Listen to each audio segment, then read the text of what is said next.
O ex-presidente Michel Temer, empresários e ministros do Supremo Tribunal Federal vão participar de uma conferência em Nova York para falar sobre os principais temas que impactam o Brasil. Confira a reportagem de Daniel Lian. O ex-presidente da República, Michel Temer, ministros do Supremo Tribunal Federal, economistas e o presidente do Banco Central, Roberto Campos Neto, assim como empresários, estarão reunidos na próxima semana em Nova York, nos Estados Unidos, em uma conferência do Grupo de Líderes Empresariais. O Chairman of the Board do LIDE, Luiz Fernando Furlan, indica o que será debatido no encontro. Darmos uma visão positiva do Brasil a partir de 2003 sobre vários temas, né? Além do econômico e da estruturação dos poderes, né?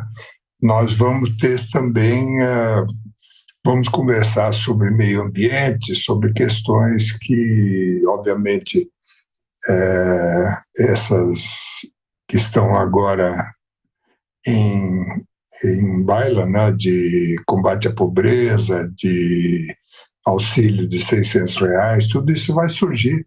Cerca de 260 empresários vão estar presentes.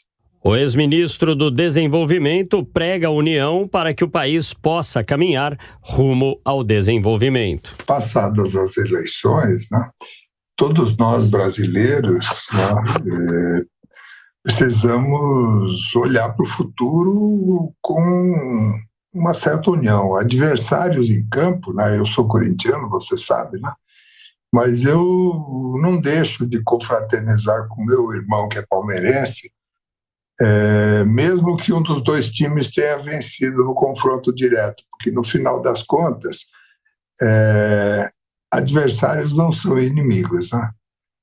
Então é isso que nós vamos fazer, dar uma amostra eclética do panorama para os próximos 4 anos de governo, em especial 2023, né?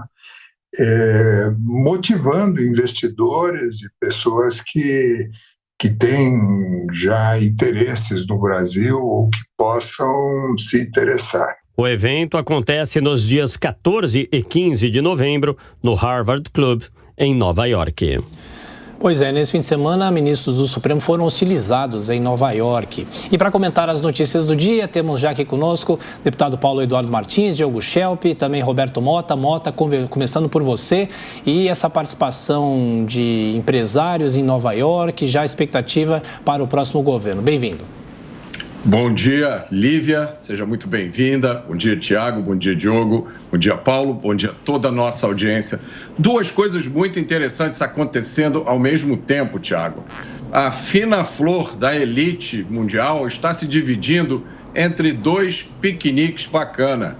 Um acontece em Sharm el-Sheikh, bilionários, ativistas do meio ambiente estão indo para o resort de luxo resolver o que nós precisamos pensar sobre o meio ambiente. Ao mesmo tempo, outra parte da fina flor da elite brasileira está indo a Nova York discutir o que o povão deve fazer ou pensar. Curioso que eles vão fazer isso em Nova York, né, numa cidade dos Estados Unidos. Os Estados Unidos têm a mesma Constituição desde 1789 e sofreu apenas 23 emendas. Olha, eu acho que esse episódio, Tiago, inclusive a gente andou vendo aí alguns episódios de hostilidades em relação a algumas dessas autoridades, são muito importantes porque esses episódios mostram o vigor da democracia americana. Esse direito de desafiar, de interromper e até ofender uma autoridade é garantido há centenas de anos pela Constituição dos Estados Unidos da América. A liberdade de expressão como um direito natural, né, um direito fundamental, ele já foi reafirmado consistentemente pela Suprema Corte americana. Os direitos à vida, à liberdade e à busca da felicidade, esses direitos são descritos logo no início da Declaração de Independência americana.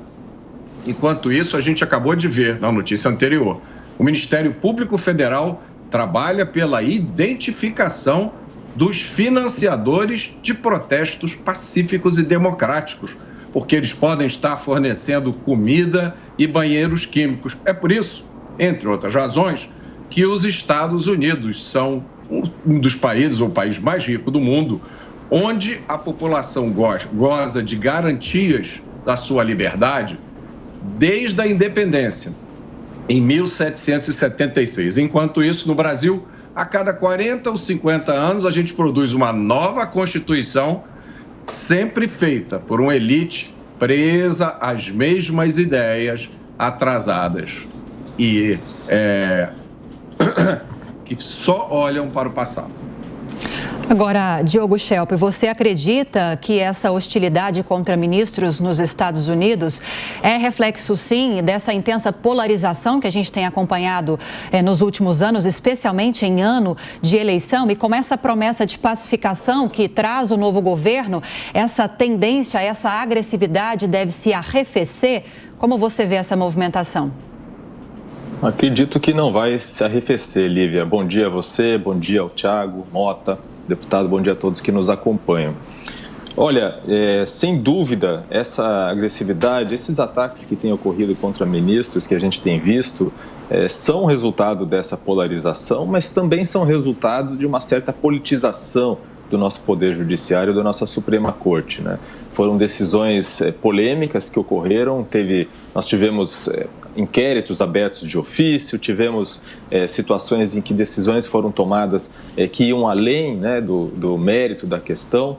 Então, a gente viu, tem uma insatisfação em relação ao Poder Judiciário grande, e isso se reflete nesses ataques que, obviamente, devem ser repudiados, porque essa não é a forma de discutir os problemas do país.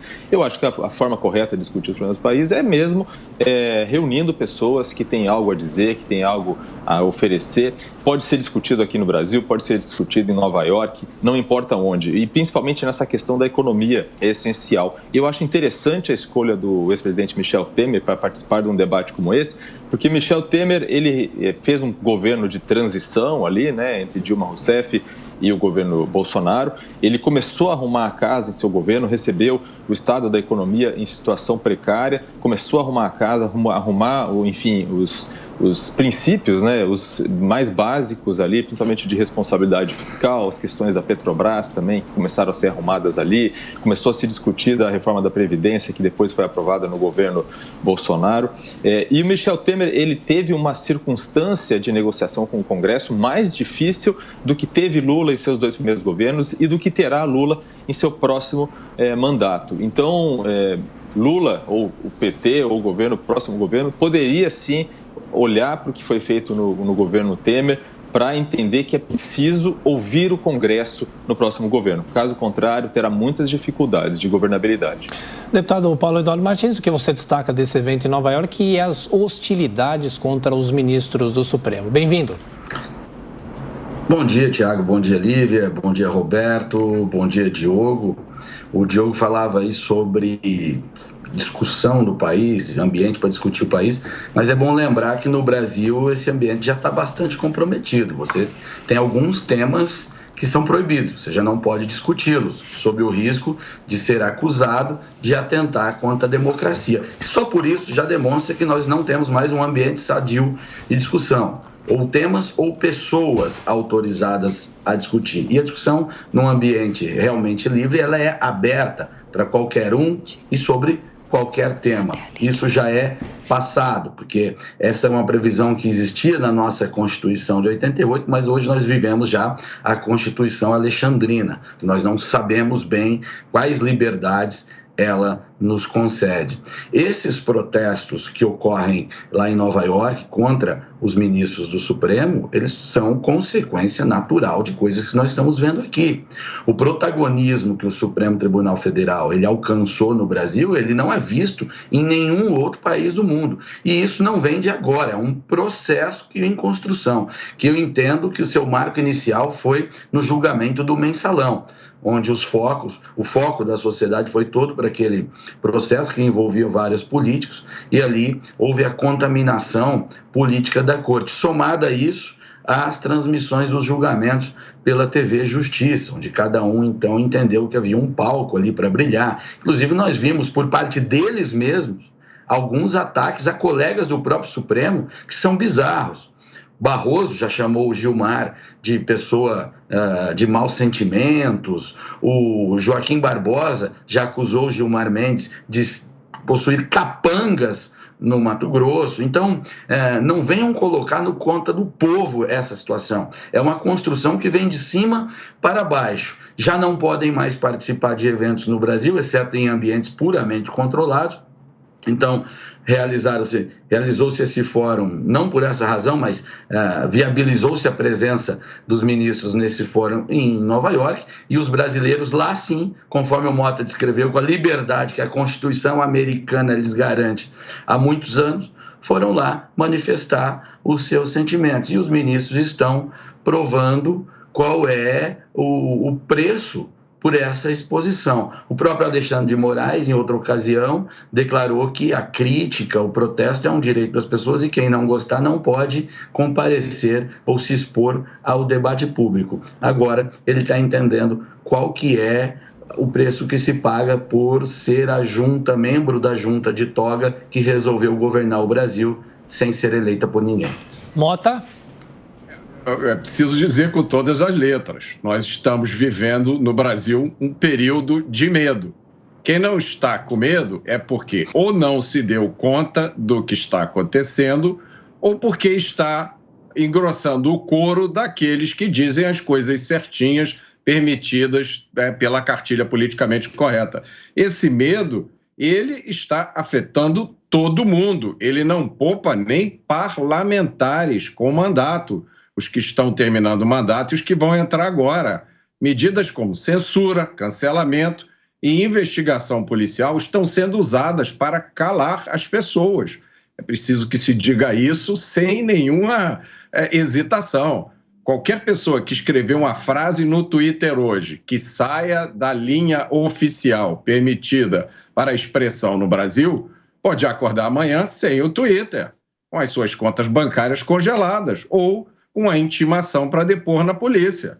Eu me espanto que ainda existam pessoas de bom senso, inteligentes e bem informadas no Brasil que não percebam a gravidade do que está acontecendo.